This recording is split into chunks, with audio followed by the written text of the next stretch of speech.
So turning to Kenya, let me start by expressing our deepest sympathy to the people affected by the tragic events in Kenya. Our hearts go out to those who have lost their lives, lost loved ones, or suffered injuries.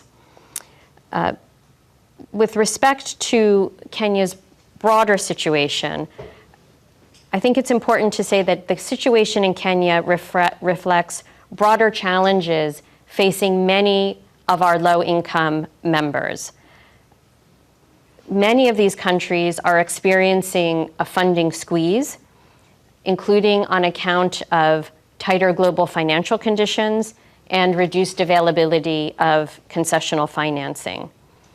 So policymakers in these countries, including in Kenya, face a complex balancing act. They have pressing spending needs in priority areas, such as social programs, health, and education. They're managing rising public debt and debt service, and they also have the challenge of boosting domestic revenue.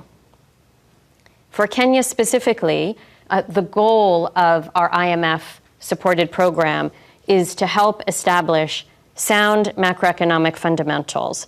And these are crucial for fostering sustainable and inclusive growth in the country, crucial for generating jobs for the Kenyan people, including Kenya's young population.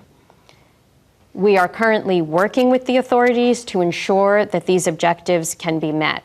And we recognize that there's a careful balance between providing public services and securing adequate financing. Our program also includes initiatives to improve governance and transparency and to ensure responsible use of public funds, to safeguard social programs and social spending, particularly to protect the most vulnerable members of society. It's also important that these policies that are under discussion go through a process of broad consultation so they can gain broad public support.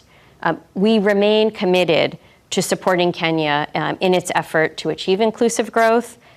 At every program review, we do take the opportunity to assess developments and make adjustments considering the evolving circumstances.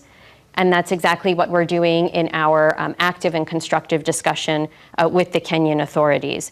And we're confident that we will be able to find a balanced path forward with Kenya.